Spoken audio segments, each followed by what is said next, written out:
Coming to you live high above Congress Street here in Portland, Maine. It's the System Failure Podcast. Hey, Brian. So you had to change the intro up this week a little bit, eh? Well, the apartment building we live in said we can't use the name of the apartment building in the podcast.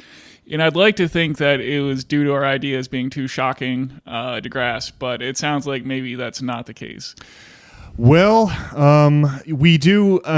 System failure is, we've kind of branded it as a rebellion or a revolution, or at least revolutionary ideas or ideas that change history. And so I don't know if they loved. They want it to be like a home here, and they also don't want people running businesses out of their apartments. Except for we're not using your apartment here, Brian, as a storefront in any way, shape, or form. So I'm not sure that they can really have much of a leg. Like, we are allowed to tell people where we live, and we're allowed to say it over a megaphone. I understand that they would rather avoid any sort of controversy but it's not like the name of this place is an Indian name, one that is not owned by them or possessed by them in any way. But just because we like them and because it is a nice place to live, we should. I think it's good that we respect their wishes and just slightly alter the intro a little bit. Well, I felt like it was because they didn't want a business being run out of here, but they must be assuming that we'll be giant successes at this. And well, I think that goes without saying, of course. But I can understand that you can't be running a storefront where people are coming into your apartment all the time or coming to this location. But as far as recording your thoughts, I think it's a pretty dubious request. I thought it was a pretty ballsy ask, as a matter of fact. But I am willing to play ball just because they really have been great to us, and we like the staff here. They're super friendly. All right. Well, some other stuff that's going on. Yeah.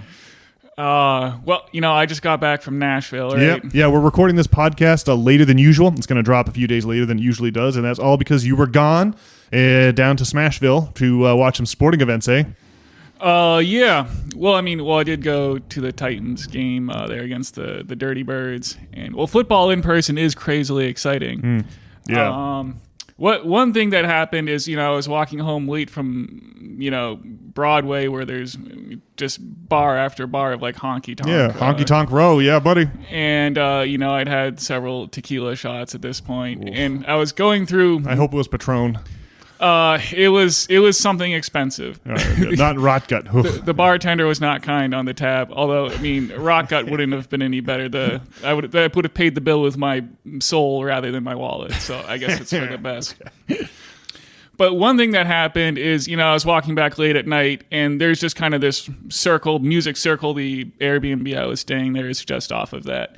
And so one thing that happened is, this black dude in his Dodge Charger was driving around the circle, and he leaned out the window and stared in my eyes, and called me a bitch. That's it?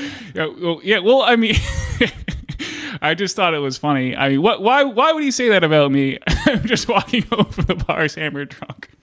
That's interesting. Yeah, wonder why. Yeah, I wonder what would prompt a man to do something like that. That's very bizarre. Maybe he was a little hammered himself. Maybe. I don't know. That was just one funny thing that happened.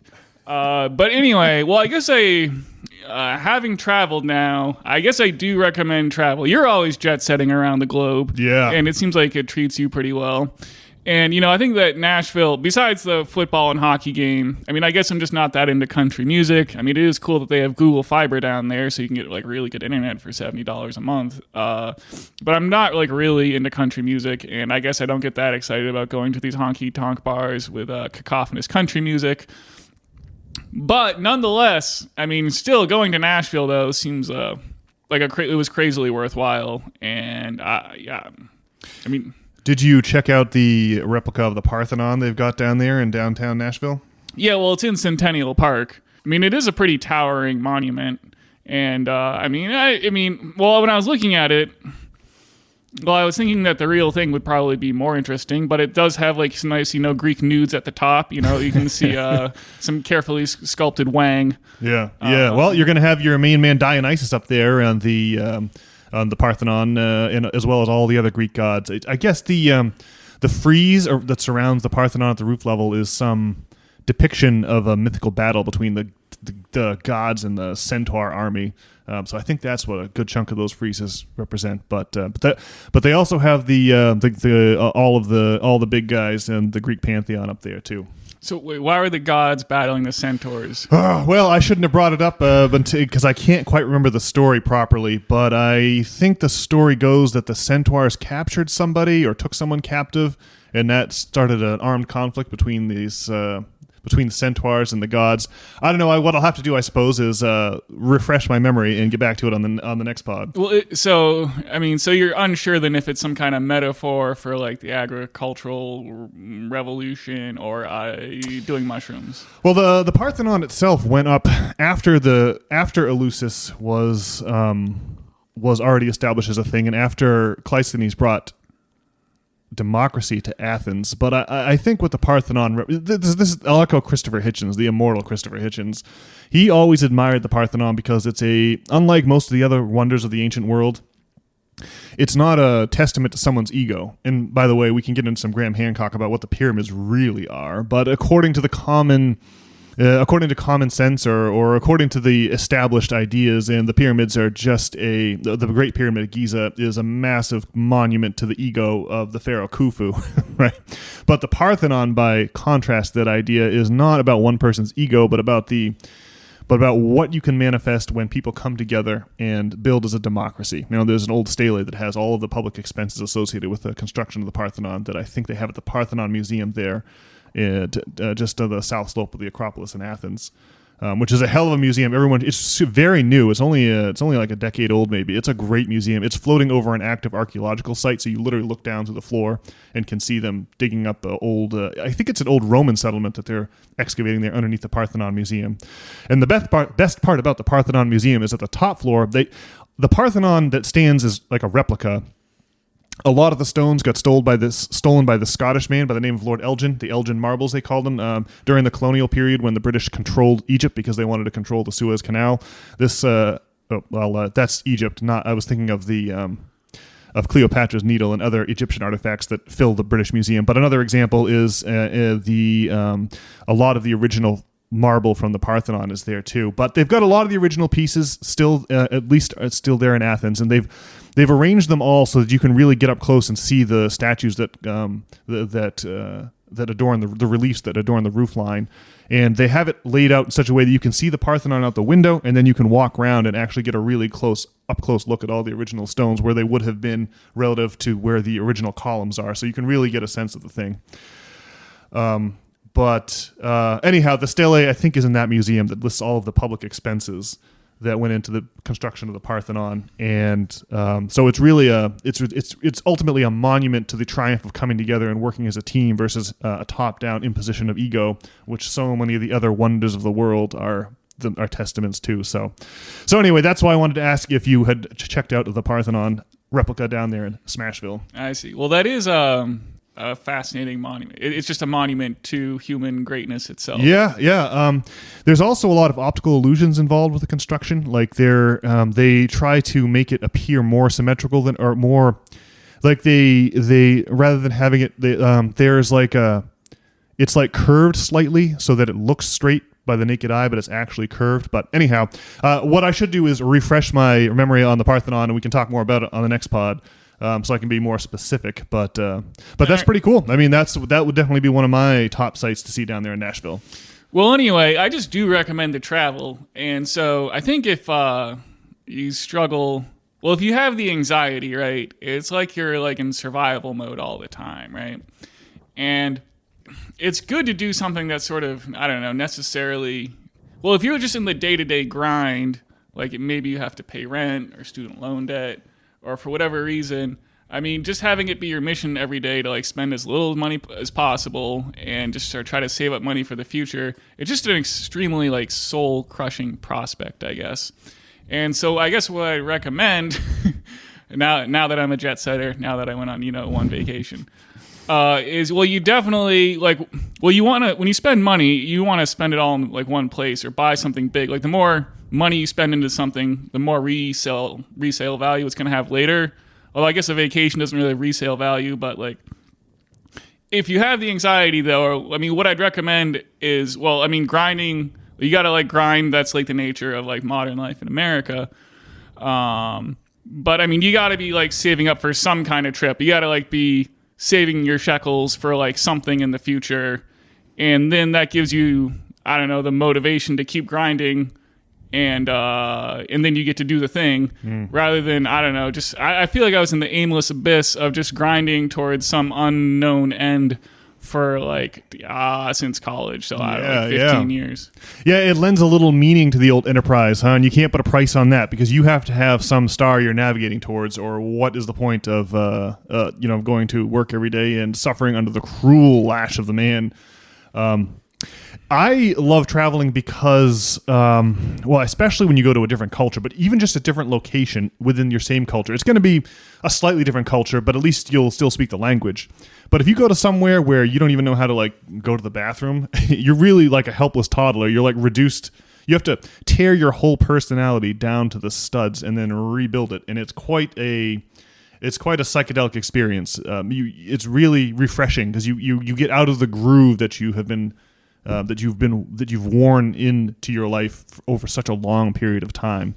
And it's almost magical when you get to flip your reality to a whole new reality. I mean, there's a reason they call like taking 5 dried grams of magic mushrooms. There's a reason they call it a trip, and they also call flying down to Nashville or out to Athens a trip. It really is a similar idea.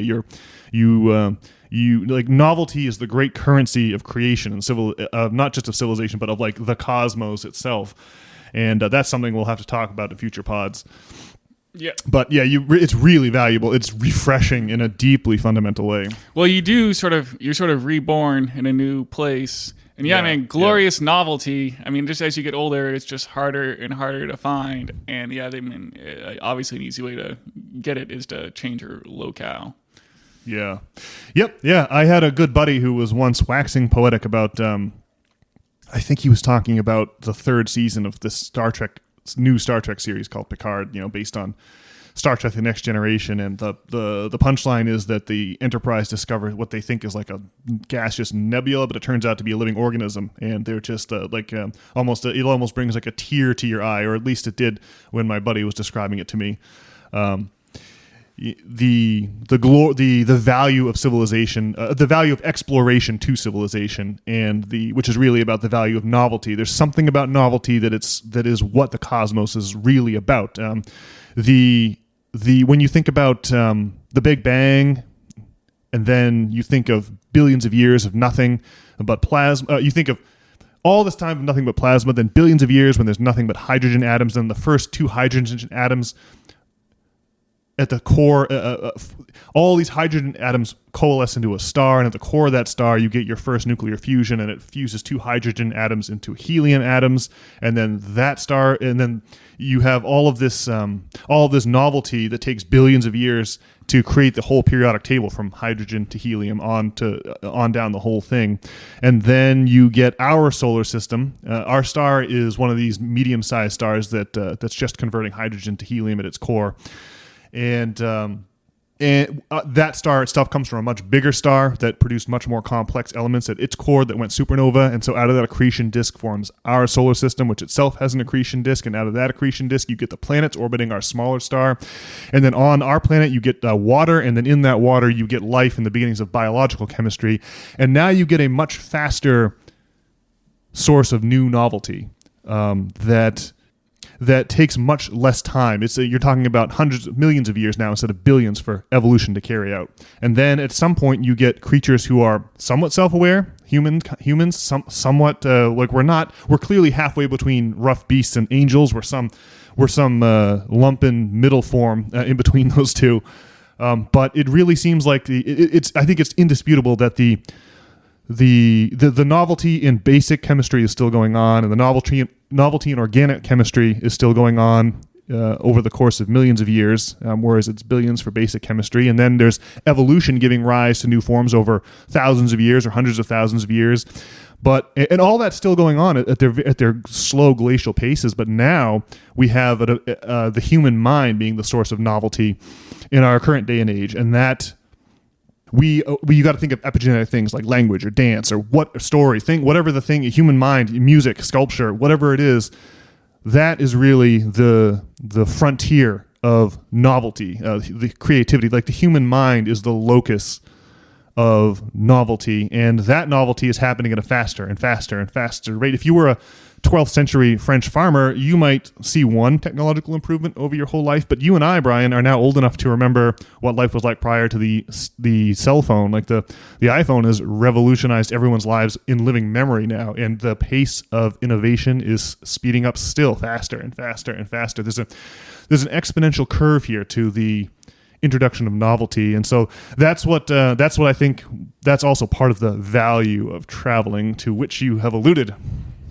I mean, Star Trek sure is like a glorious vision of the future when we've overcome whatever the challenges humanity is trying to struggle with right now. Yeah. That challenge where there's plenty of excess, but no good way to like distribute it.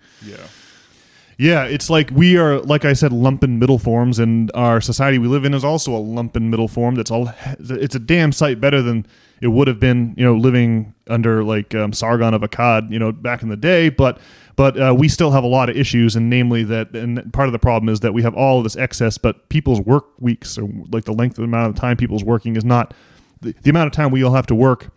Despite the mass application of labor-saving technology, what we get is just more and more structural unemployment rather than a cutting down of the work week for everyone, and it's really creating a crazy civilization. And that leads me back to country music, because you mentioned you're not a big fan of country, but I've been giving new country a bit of a. I've been trying it on a little bit lately, mostly because that Zach Bryan album came out that I thought was really good. There's that one song like "Hey Driver" that people should look up and listen to. It does seem like our American society is something is horribly wrong. You can just look no further than the mounting deaths of despair that are afflicting a lot of like the Rust Belt and many parts in America. People are dying of like heroin overdoses of all kinds at rates never before seen in history. There's a hopelessness or a malaise that's afoot in American culture, and hip hop has normally been the kind of music I like the best, but that's all about bravado and all about bragging, and it doesn't reflect the pain that is, I think, has infected the American soul. I think that there's a lucky few of us who may have no idea what we're talking about, but I think most people are aware that something is direly wrong in American culture, and nothing reflects that like the melancholy of country music. So anyhow, recommend Zach Bryan's new album. Pretty good, especially that song, "Hey Driver." It's good stuff. Check it out. It'll bring a tear to your eye, and there's nothing more fulfilling than when you're miserable to have some of that reflected back at you in a way. There's that moment of recognition that really is meaningful when you're going through a rough time. So everyone should check it out. And I don't know, maybe if you got into it, the music is like familiarity helps with music. So if you were more familiar with the style, which I have historically not been a country music listener, but once you get used to it and imbibe it, it starts to make a little bit of sense. It's like a new drug, you kind of have to learn how to use it to be competent. I remember the first time I ever smoked pot, I embarrassed myself in front of some girl who I picked up at the swimming pool at my apartment complex down there in Florida when I lived in Florida. You kind of have to learn how to be a competent user, and that's true with travel, it's true with drugs, and it's certainly true with music and art also. Well, there's nothing like some cathartic art. Well, Zach Bryan, that's not there's like that all the coal miners of West Virginia, that guy. That's a different dude. Oliver or something. So okay, yeah, I forgot about him, but you're right. There's the guy who has the song who's like, "My dollar ain't shit, it's taxed to no end." That guy, what's that guy's name? Yeah, his song was big over the summer, and he was picking on his banjo, and that's another dude who he was like wasting his life away, smoking pot all day every day, and then he had this one song that reflected that like went viral. I guess we should probably we should look it up. Do you remember the name of the song by any chance?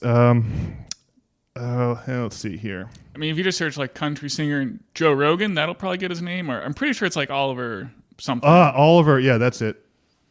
Oliver Anthony. Yeah. Big shout out to Oliver Anthony. I do regret his song was, it felt right, but I feel like my complaint about his song is it's a little bit politically or economically illiterate in the sense that it like blames welfare people. And it's like, dude, the people that are stealing this country are not the desperately poor who are using welfare to buy fudge rounds, right? The problem is the gold hoarding dragons that are destroying our economy from the top.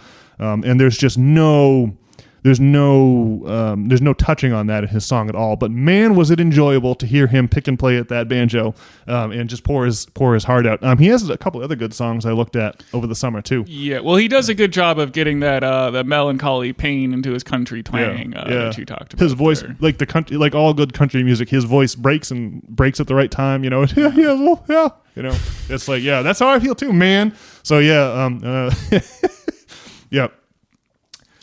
Big shout out to our man Oliver Anthony. Well done. Well, I mean, just on the topic of Star Trek and smoking weed, though. Watching I haven't smoked the weed in like 6 or 7 weeks now. Nice, yeah. But I would say that watching Star Trek: The Next Generation is in the pantheon of all-time great weed smoking activities that women revile. Yeah. You're. It's up there with listening to the Pink Floyd. Yeah, or playing Magic cards, right? They're not like women aren't going to be able to. There's nothing women care about less than Magic cards. That's for sure. And yeah, I feel like they're not big on Star Trek: The Next Generation too. I bet there's some out there that like it. Well, there's like a glorious, like 4 or 5%, I think. Yeah. Yeah. Oh, that's funny. Well, if we're on the topic of weed smoking, Huberman had a recent podcast that was like 3 hours long, in which he really breaks down. The man really likes to get into the nitty gritty from a neurological perspective, and he was talking about whether or not the weed helps with creativity. And what I took away from the podcast was this. He had all kinds of studies that say no, it does not, and other studies that say yes, it does. And the one that he landed on that he kind of liked emphasized this concept of convergent versus divergent thinking. And the study that he liked suggested that that the dopamine released by the weed. Well, I hope I'm getting Huberman's position here right, but hear me out. The dopamine released by the weed helps you feel less anxious about exploring new ideas. And being open to new ideas is a really important part of the creative process. This is the divergent thinking. If there's two phases to creativity, the brainstorm where you just like throw things at the wall and see what sticks, that's your divergent thinking, right? You just throw out all kinds of crazy ideas. And the weed, according to Huberman, makes you more willing to entertain some crazy notions and or have less anxiety, not feel that anxiety about entertaining crazy notions.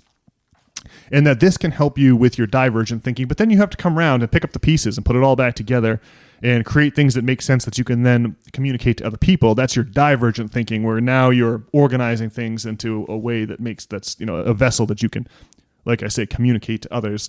And that really, I think, in my own personal experience, and according to Huberman, I don't really see any capacity to help. The weed doesn't really help with that part at all. You gotta. I like Bill Maher. He always has this simile of a bicameral legislature. He's got his high mind and his regular mind, and both of them have to agree that a comedy bit is good before he's willing to go forward with it. So I kind of like that. That's kind of maybe where I'm at with the weed. Well, I think. The bit about the dopamine rush letting you consider new ideas is definitely the case. And there's definitely a correlation between weed smoking and entertaining wild conspiracy theories. No question. Yeah. Well, I guess this podcast is about to take a dark turn. But so the QAnon folks believe that, our political elite are pedophiles, right? Mm. And so, if you're willing to consider this idea, everyone, in the church, they're all pedophile.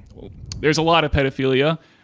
You see it in like professional, like football, or I guess college football. Right. There's Sandusky. There's Nasser, the guy who was the coach of the U.S. women's gymnastic team. I mean, it's everywhere. And Hollywood is rampant with pedophilia, is what the reports are. Jeremy Savile over in the UK comes to mind on that front. Sure. And so, it seems that people are in power like to abuse their power, and what finer way for them apparently than to give some children the business. And so I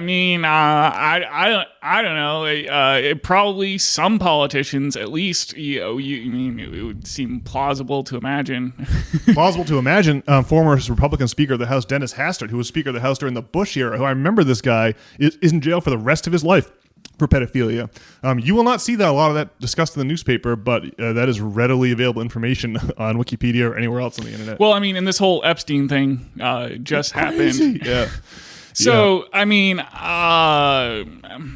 The Epstein thing was in the zeitgeist for a bit, but it seems like if you're willing to entertain the idea that maybe there might be some kind of problem with pedophilia in our political elite, there's just some. It seems like anyone who's willing to consider the idea finds it to be, at least possibly persuasive. And then there's other people who, like, when they hear the idea, they just, they shut down and go into defense mode and try to not let this horrifying idea permeate their brain. And so, that's like a pretty glib example of how the weed affects your ability to consider conspiracy theories. But you'll also end up entertaining ideas like that maybe the earth is flat, or I don't know, that our government's run by like gray aliens, or I don't know, ideas on varying levels of the spectrum of like plausible to implausible. Yeah. Well, people get convicted of conspiracy by the dozens every single year, right? So to walk around with your fingers plugged in your ears and be like, no, there cannot be conspiracies. Well, that's a crazy position. It's at least as crazy as the earth is flat and the gray aliens are running the government. And there's also, of course, the notion that we brought up a podcast or two ago that the term conspiracy theory itself comes out of the intelligence services trying to get people to buy into the Warren Commission that came out in the aftermath of the JFK assassination in '63. So there's definitely, it's a tough space to navigate, especially with the total abdication of responsibilities from all of our higher institutions. You really have to start asking yourself, what's going on here? My take on the pedophilia thing is this. That is an extension of what's happening here is that we are what tends to happen is that structures of power tend to reinforce ego, and people get sick when their ego calcifies to the point that they like the point of if there's a point to life, in my view, it goes something like this. You want to sacrifice everything that you have and everything that you are in order to shot put the next generation as far forward as you can, so that they can grow up, have kids of their own, and do the same thing. Shot put right. You're supposed to have allegiance to the grand trajectory of the human story. You're not supposed to have allegiance to your own ego. And this is what I find beautiful about the Jesus story. The man he willingly allowed the imperial governorate to destroy his body in a grisly public display, as a way of showing that he's not married to this body, that he so sure is he that it's not just him up inside his brain, that he's willing to have his body scourged in public as a demonstration of that. And the power of that idea brought down the Roman Empire in a few hundred short years. And so I think what happens when your brain gets calcified with ego, rather than sacrificing for the kids, you reverse that. You invert it and sacrifice kids for yourself. And pedophilia is just a small part of that. Student loans is another great example, right? You vampirize the younger generation to enrich yourself. Like that is a violation of the human spirit. And I think that, as I said before, structures of power tend to create the mindset where you would be willing to violate the principles that are at the very core of what it means to be human.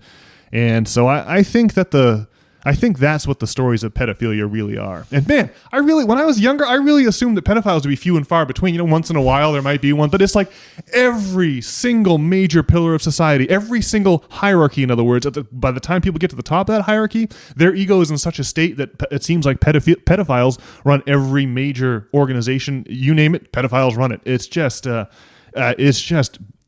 wild. I just can't believe it. I really thought it would be like this rare occurrence where people were willing to sacrifice children for themselves. But man, you can sure see where the old legends of the werewolves and the vampires come from, because as you've mentioned on this pod before, statistically, people who themselves have suffered abuse are more likely to be abusers.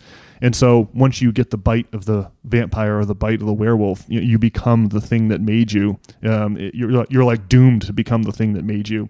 It is so creepy. It has a way of gripping the mind. You can see how these insane stories have made their way in folklore over the generations, because they describe a real phenomenon that's going on, a real terror that children would have and that parents would have on behalf of their children.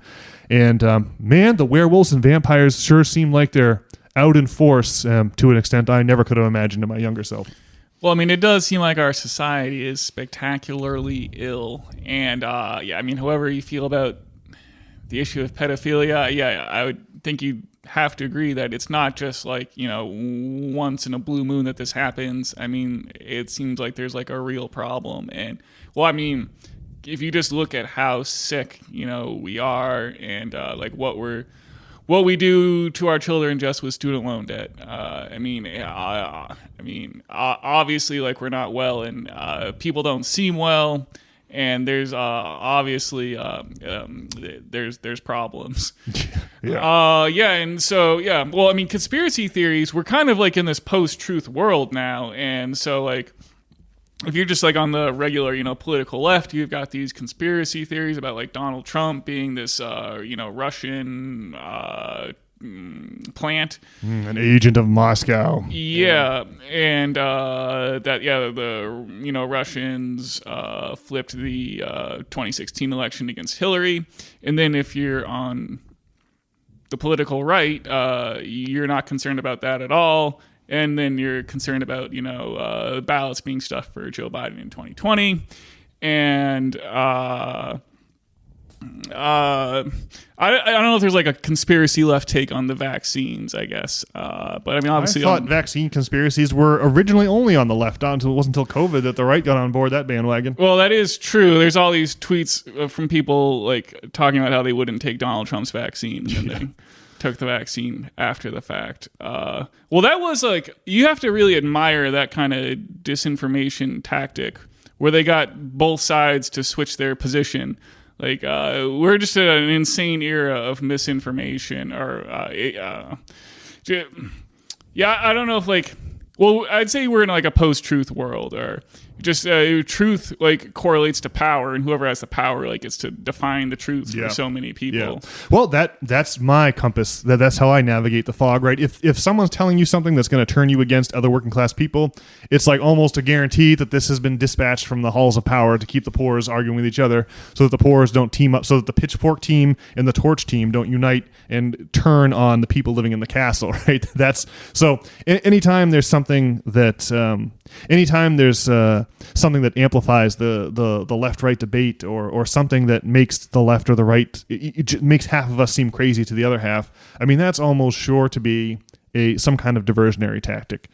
So I don't know. That's how I see it anyway. All right. Well, do we have anything else on Huberman and the effects of weed on the brain? No, I think that's about it. I guess I would just add this. So one more thing. I think I'm going to have to be like you and get off the weed too. I think it's been like 4 or 5 days since I had my last snort. Baby. It's not the problem. If I could do it once a week, that would be awesome. I have a good buddy named, we'll colloquially call this gentleman the captain, who I think if you interviewed him, I may be putting words in his mouth, but I bet if you interviewed him, he would say that he has had one hell of an addiction to weed over his life. But I feel like I have been addicted to weed 6,000 times. Like every time I smoke it, then the next day it seems like a great idea to have more. And I have real trouble just doing it one day in a row. So I think for me, I think the answer has to be never again, or not never again, but maybe like you said, they may have to wait a good number of years. It doesn't seem. I think I've done all the divergent thinking I need to. It's now about compiling that into convergent thinking is going to be the theme of my life. So I think I have to move on also. But I really don't think. Man, for me, getting out of college and spending age 25 to age 35 paying $1,200 a month in student debt, and I would like make like $2,000 at work a month, $3,000, $2,000, $2,100, $2,200, something like that, but I would pay $1,200 in student debt, and I would have to live with multiple roommates, and just like year after year, and just not being able to save and being like, this makes no sense. I would be like disengaged at work. I felt like a conduit just between my employer and the bank, so I felt like I had no real agency in my own life. And then, of course, there's a bunch of crazy propaganda. The way we think about debt is very, very strange when you start cracking history books, which is one of the big themes of system failure. And I don't think I ever would have been able to find my way out of that halls of mirror if it weren't for the sweet, sweet Mary Jane and the open-mindedness and the decalcification of mental structures that particular drug enables. So I guess you have to know when a tool is useful, and then you have to know when the job's done. And that second part is what is the struggle of my the struggle in the back nine of my life, which as I get into middle age here, I have to struggle with that. So anyway, that's all I've got to say on the weed. That's the last bit. Well, I don't know. I don't know if I recommend doing drugs, but I certainly recommend having had done drugs. That's a great way, man. You should write that down. That was good. Yes, yeah. There is real value in there, and also real danger. All right. Well, just a few other topics I wanted to get into is the war on Ukraine. Now, I said I think maybe 7 or 8 podcasts ago now, but I don't think we're winning the war in the Ukraine, and at the time, that seemed like a controversial thing to say. You mean to say that the Ukrainians aren't winning their war in the Ukraine? Ukrainians, whatever they're. Yeah, the war is not being won against Russia in Ukraine. Okay, yeah. And so Time just put out this article on October 30th. So we'll throw it in the show notes. Yeah, and so it's just talking about the glib circumstances, or they're talking about just the circumstances of Zelensky's recent visit to Capitol Hill in the good old US of A here. And, I guess he came to shake the can to, try to drum up some shekels for for this military battle he's having. And so they're saying in the Time article that support in the American public for sending, spending money on the Ukraine has dropped from 65% to something like 43%. And that when he came to Capitol Hill, he had a meeting with Biden, but it got postponed because he doesn't have the same kind of pull that he used to. And so one thing that's going on in the Ukraine is that the average age of a soldier is up to the age of 43 now, which is just a truly shocking statistic. That's because all the young kids have been destroyed already? Yeah. Wow. Oh my God. And so I feel like, it's just at the beginning of the war in Ukraine, they beat the drum and everyone's upset about Russia because, they got the Donald elected, allegedly. Oh my God. And there was just this outcry of support for Ukraine. And just if you weren't all in on this crazy proxy war, then, you were a MAGA Republican. And just unsurprisingly, Russia just has a huge country and tons of bodies to throw at the situation, and they've got these Russians in Ukraine. Yeah, and Donbass, a lot of people, a lot of ethnic Russians who speak Russian living there. I mean, it's just crazy that people once again got excited about the idea of some crazy military engagement. I don't know. I guess what I see is that peace deals were on the table. If you Google as to whether there were peace options available with Russia at the beginning of the war, I mean, there seems to be articles from more Russian sources saying that Americans turned down these peace offers, and then there's articles saying that America, nixed peace offers with Russia. But I don't know. It seems like we definitely should have negotiated some kind of peaceful solution here, and I don't know. It's just an unfortunate situation, and it's just crazy. I don't know. It's just this policy of trying to expand NATO and brinksmanship with Russia. I don't know why anyone thought this was going to work. And so, I mean, part of the reason why people have stopped caring now is because we have this issue in Israel, and I guess this war in Gaza pretty much is what's going on. Well, I always liked Eric Weinstein's simple and easy take on the war in Ukraine. There is this whole business of territorial sovereignty where you're not supposed to invade other countries, which is very understandable, and that's a legitimate way to view global geopolitics. But there's another equally legitimate way, and that's spheres of influence. And you can understand spheres of influence by just looking back at the Cuban Missile Crisis. We went berserk when we thought the Soviets were installing nuclear missiles in Cuba. The fallout from that, you can understand why we had to attempt an invasion of Cuba and why we had so many attempts on the life of Fidel Castro. And it's just you have to understand the Russians have been invaded multiple times to the Ukraine corridor, and they can't allow a quote unquote defensive military alliance to build up there and have that region be out of their control. I mean, that country had a lot of scars to heal. When I think it's Russian men born in 1920 had like a 80 or 90% fatality rate during the Great Patriotic War, as they call World War II. The Nazis smashed Russia. They made it all the way to they made it across the Ural Mountains all the way to Stalingrad before they were finally turned back. That was a brutal thing for the Russian psyche to have to overcome. Imagine if imagine if America lost all of its territory from Chicago east, like New York, Boston, Atlanta, all of it gone, all the way to the Chicago and the Mississippi River. That would just be, and then we had to reconquer that territory in a bloody urban, house by house street fighting situation. Just ugh. I really, it's really something to, and all this just to get one over on Russia to pump up our own military industrial complex. I don't know what this whole business of saber battling with the Russians, one of these really sophisticated nuclear powers, is so crazy. I can scarcely summon the words and the crude apparatus of the English language to describe it.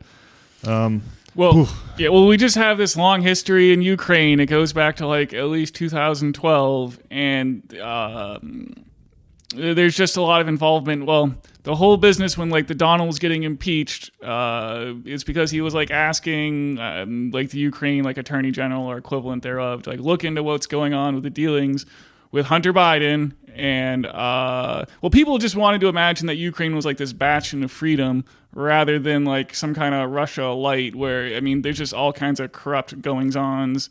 And there's just this whole, I just wouldn't listen to anyone talking about Ukraine who's not talking about this Donbass region where these ethnic Russians are getting bombed by the Azov battalion and whatnot. I'm not an expert on what's going on in the Ukraine, but if the people aren't talking about those things and not talking about the history of Ukraine going back to 2012, then I would not recommend listening to those people. And that's just what we didn't do. Yeah. Starting in 2021 or 20, it was 21 when we started. It was right when the COVID ended. Yeah. I think now I'm having trouble remembering the details, but I think it was Victoria Nuland who got busted talking on it was Victoria Nuland who got busted talking with operatives inside Ukraine. I'm gonna have to double check this because now I'm going on memory. Who got busted? She's the deputy head of the State Department. She's a bigwig, and she got busted in 2014 talking about how offering funding or trying to fan the flames of the coup that went on there. It's obvious that the 2014 coup that brought in the current anti-Russian government into power in Kiev is something that we sponsored or we put into. That's wasn't Vladimir Klitschko running, or one of the Klitschko brothers, and then they somehow snuffed that out. Or I've heard that too. Well, we'd have to look it up. We've gotten farther, and we've gone into reaches of the conversation I didn't think we'd get into. So I'd have to go back and do my research. Well, again, it'd be just what you want to do. You should just listen to someone knowledgeable speaking about the Ukraine situation should be able to speak on these things and at least give you a history of what's been going on in the Ukraine that does not start in 2021 because good heavens, it's been going on longer than that. Yeah, a couple other details there. I think it's worth mentioning that the whole business of the Steele dossier, where with the PPs and all that, that dossier came from Fusion GPS, which is one of these political research firms, and the DNC who paid. Was it the Clinton campaign explicitly, or was it the DNC that paid for? I think it was just the DNC that paid Fusion GPS for the Steele dossier, which is just complete fabrication. It just goes to show. Yeesh. Well, it's funny because supposedly there was this thing they were making up stories on 4chan. Like on 4chan, they'll. Like after Bernie Sanders did not get the nomination in like 2020. They were telling people to contact Bernie Sanders and ask for your donation money back since he didn't win. So they do these like trolling things, and I'm unclear. It's just crazy because they were making up stories about this on 4chan, and the theory is they just took the story from 4chan and tried to make it real. Yeah. There's also this business of multiple respected members of our own diplomatic corps screaming about NATO expansion. I think the Deputy Secretary of State, or maybe it was the second Secretary of State under Clinton, resigned because of the NATO expansion. William Burns, I think, sent a memo to Condoleezza Rice during the Bush administration when I think this was after the Bucharest Accords, where I think it was 2008 in Bucharest, Romania. There, the NATO had a meeting there, and the idea was that we're going to initiate a membership action plan, a map to bring Ukraine into NATO, but they had to follow certain steps. So there was it was like a ticking clock where Ukraine's going to be part of NATO. And that was something that Putin could not allow. And our current head of the CIA, William Burns, who was then the ambassador to Russia, I think I've got this right, who was then the ambassador to Russia, sent a note to Condoleezza Rice saying, "What are you doing?" This is 2008. This is crazy. This is going to be a non-starter for the Russian people. This is going to guarantee that Putin's going to have to invade Ukraine. And around that same time, I heard a Dan Carlin podcast where he said the same thing, which is highly depressing. I think maybe it was 2014 when Carlin had his podcast about the Ukraine after the Maidan Revolution, which brought an anti-Russian government to power in the Ukraine. He was just going, well, these Bucharest Accords, this is a ticking clock. I mean, you're guaranteeing that you're forcing Putin's hand here. It's depressing to have Dan Carlin have declared that like a decade ago, and now here we are living out the same stupid history that Dan Carlin was talking about on his pod all those years ago.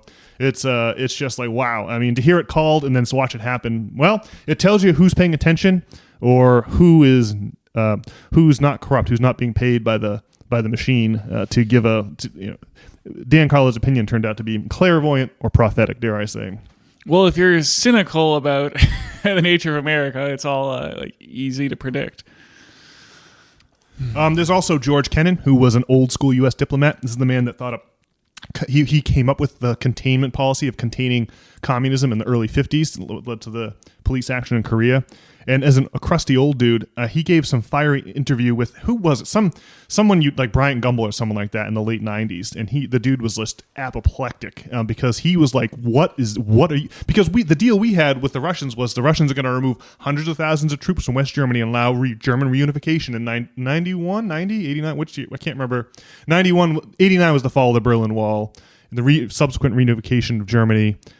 And then 91 was the fall of the Soviet Union. But Kennan's point was like, you're screwing with the guys, not the communists, but the people that got rid of the Soviet Union, our allies. From what are you doing? This is just moronic. I mean, so anyway, a lot of background. These are some heavy hitters in the U.S. State Department who have been publicly decrying our ridiculous NATO policy for several decades now. So anyhow, just wanted to go into some of the details there because we were so short on Parthenon details. I thought some listeners might deserve some actual facts. Well, we sure have ventured into the weeds a bit in this podcast. We sure have. Well, what else about Ukraine? What you got? Well, I don't have anything else about the Ukraine, just other than it's just shocking. The biggest thing is just the average age of people in the military being 43. I mean, I'm 35, and I just can't imagine being drafted into the military. Ugh. And just imagine still having the threat of a draft looming over your head until the age of 43. Like, holy smokes. But anyway, so the reason why people are distracted from the Ukraine is this whole situation in Israel. I guess I've been interested in the idea of Jesus.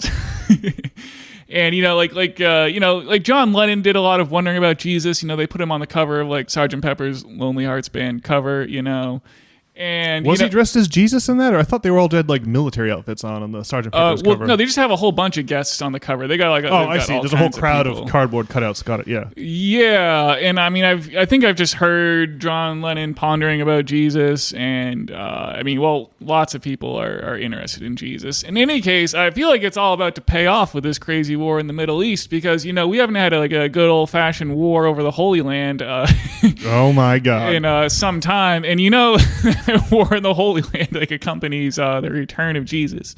That's specifically the prophecy in the Bible. That's why a lot of neocons look forward to violent exchange in Jerusalem, because it's I think, is it the Book of Revelation? Somewhere in the Bible I think it's the Book of Revelation, a prophecy about the demolition of Jerusalem means that the second coming's at hand.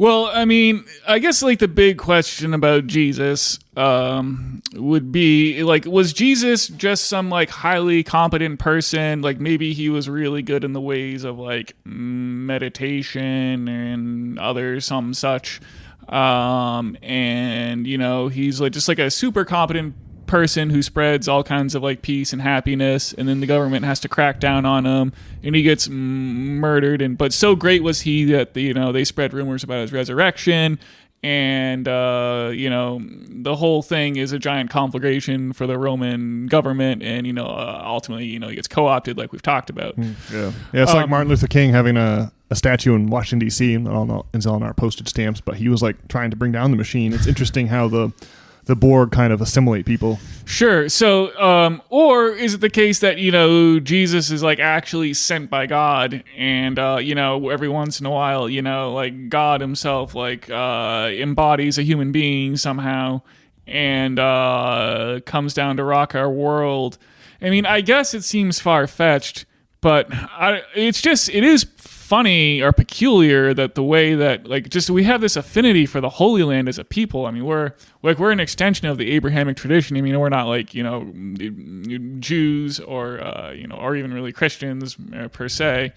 But this Abrahamic tradition, the Bible, is really the story of our people. And man, this Holy Land. There haven't really been a real war in the Holy Land in a while, but I mean, here we are. We're gonna live to see a friggin' war for the Holy Land.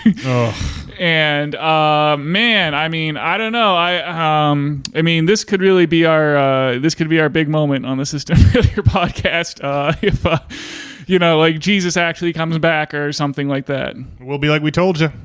Well, I've been less obsessed with Jesus as a physical person and more obsessed with him as an archetypical figure that makes our way through the mindscape. If you think about this from a Platonic perspective, where the 4D matrix that we spend all of our days in is just a shadow cast by a much larger object outside of time, or a much larger reality outside of time, and that much larger reality is comprised of ideas, and that ideas are the things that cast the shadows that flicker before us on the wall of Plato's cave, and that we mistake for reality itself.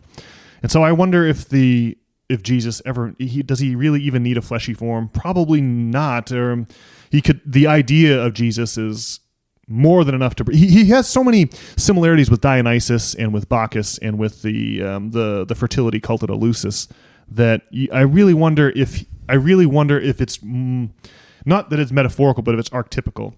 But whatever the case may be, the idea of immortality and this connection to the concept of ego is something that's really and the way that interacts with psychedelic plants like the ones consumed at Eleusis or in the crazy wines of the Dionysian or Bacchic cults. Well, that's really interesting, and it makes me wonder if it makes me not so concerned about Jesus's fleshy corpse so much as his his other identity as the archetypical savior. So yeah, but man, you're right. I never really made that connection. But yeah, here we go. The conductor is tapping his baton on the lectern, and the band is striking up over in the Holy Land. And we're going, oh, Jesus, not again. It's our. Ugh. Yeah. Well, the rationalist point of view would, a rational person, I'm sure, would agree with, what you've just said there, and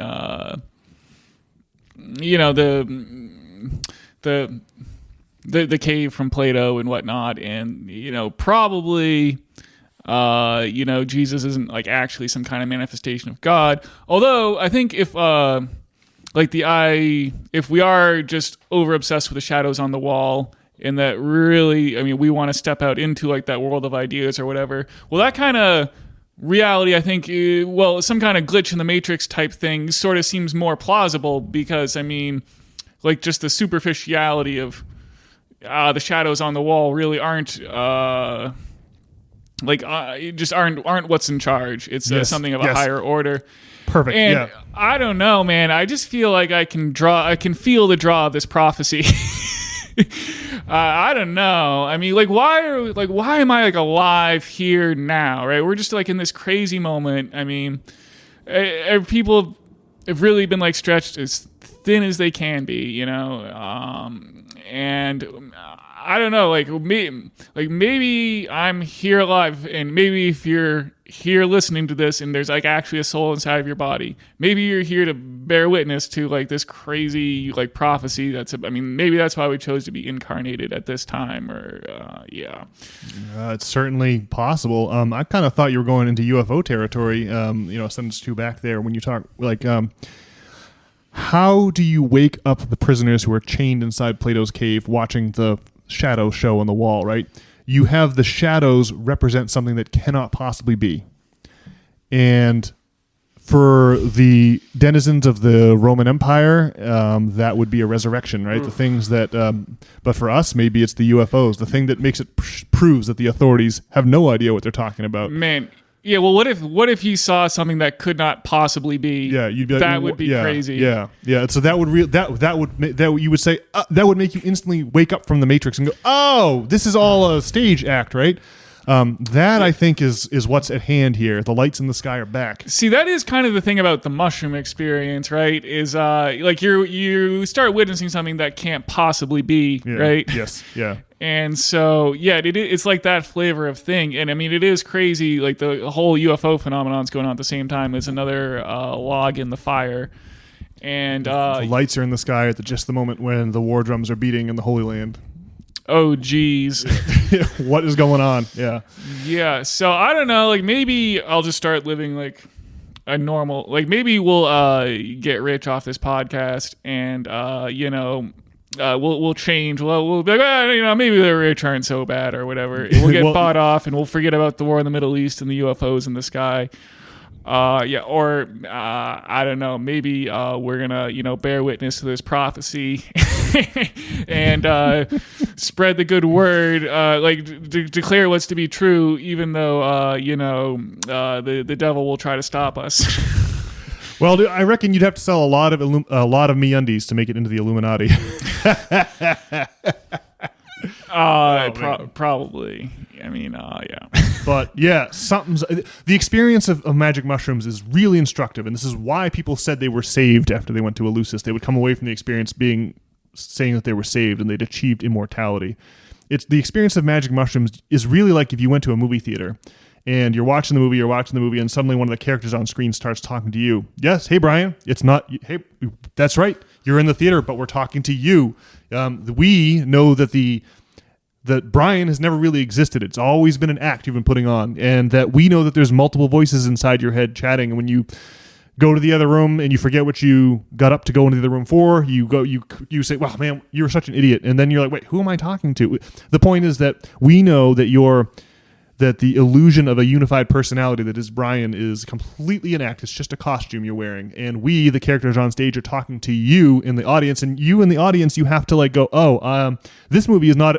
I assumed I was watching filmed entertainment, but clearly I have no idea what's going on, right? That's the point of proving that the authorities are bumbling clowns that have no idea. Let's just say you have no idea and leave it at that sort of situation.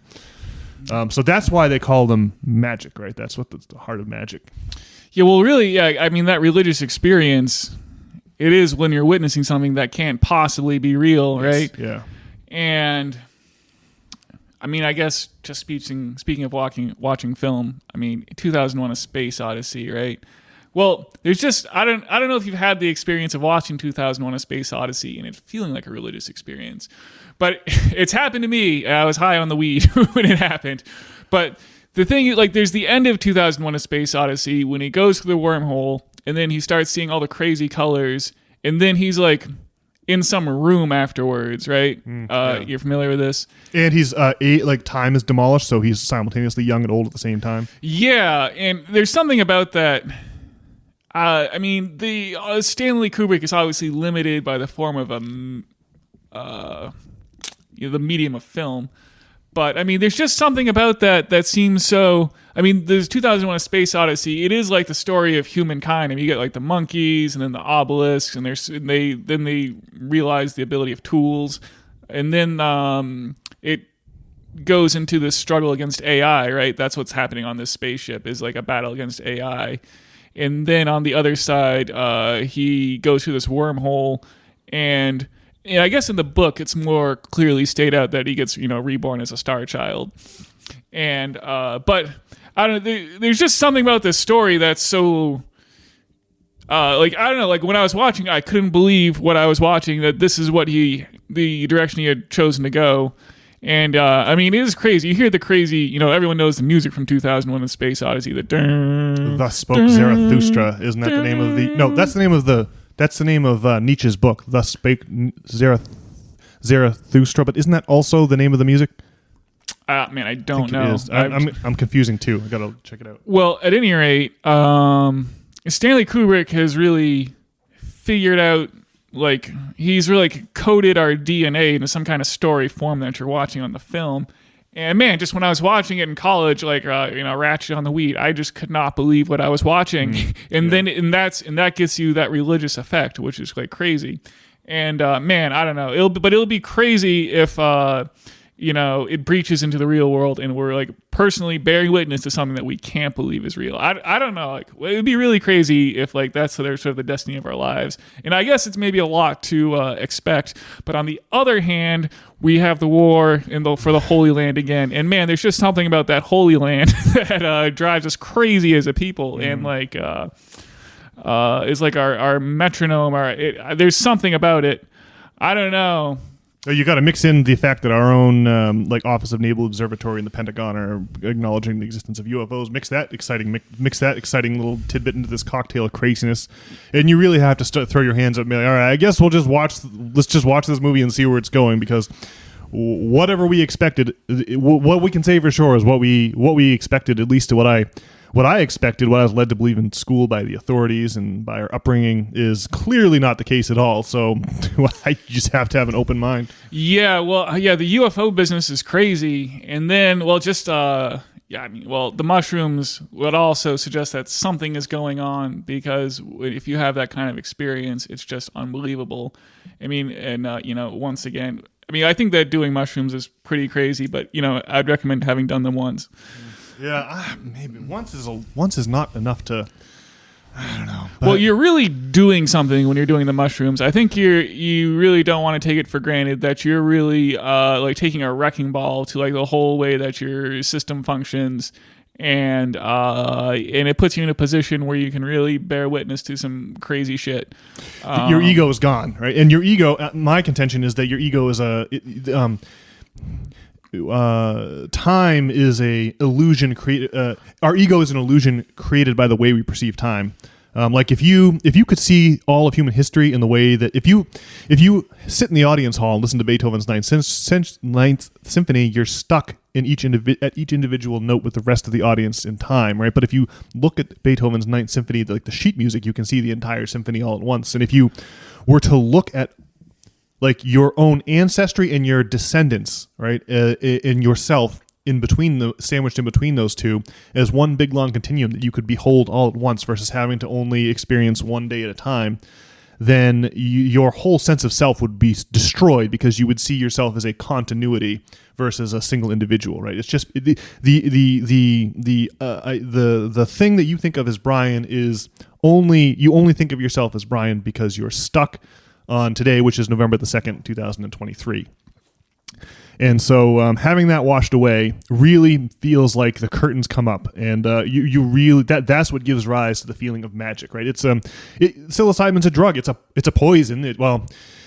It's a mild poison. It has the effect of switching off the ego part of your brain without killing you. Hopefully, I mean the ergot they used to consume at Eleusis that became the drugs in the wine of Dionysus, whose statues are all over the Vatican Museum, who himself became the figure of Jesus.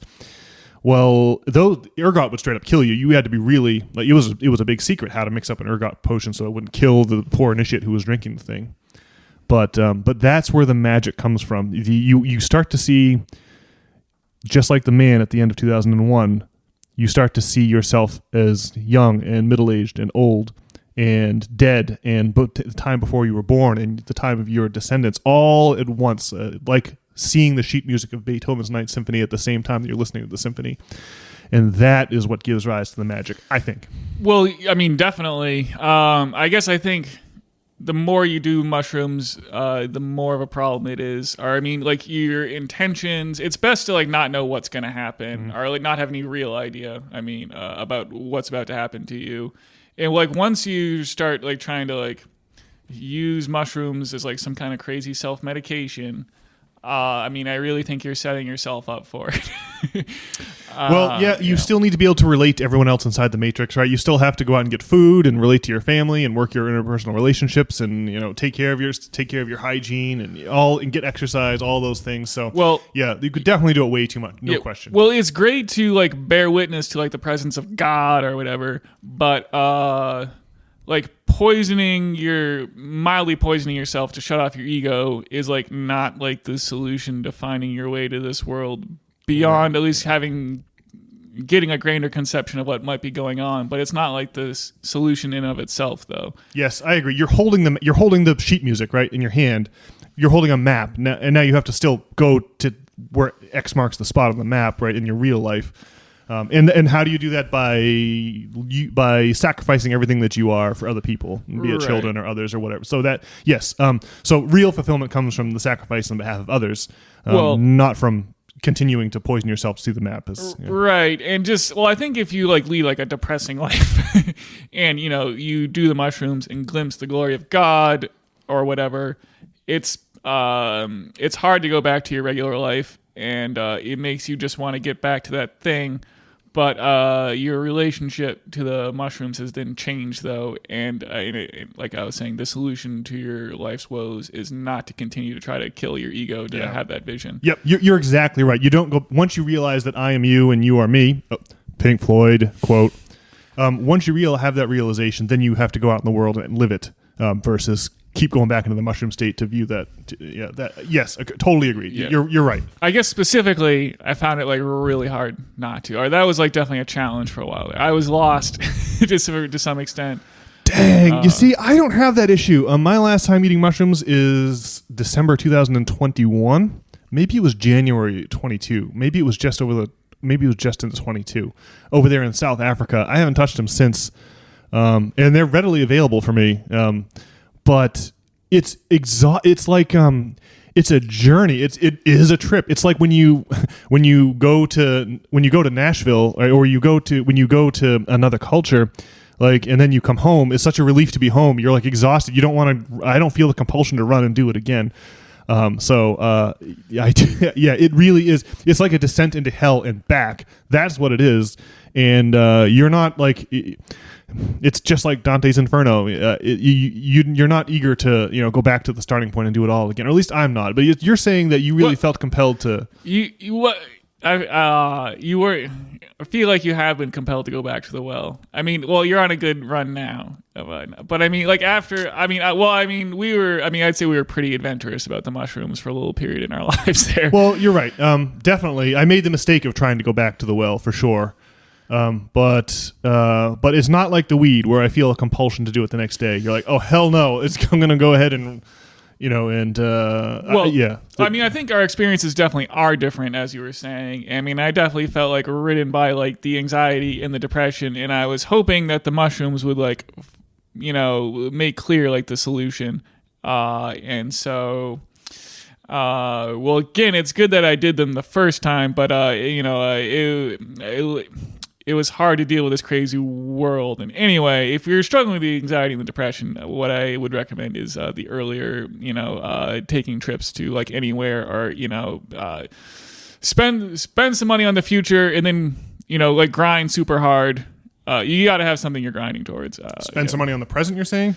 Well, like buy some plane tickets or tickets to something in the future. Yeah, I see. And work so that you can afford it. I see. Spend some money now on something you're looking forward to in the future. Got right. it. Yeah, makes sense. Or something like that. Yeah. But you got to be like working towards something beyond just your greater goal of like, trying to get out of like the cycle of like paying student loan debt. You got to like come up with like something else and not try to like bite off the whole apple in one giant chunk, I guess.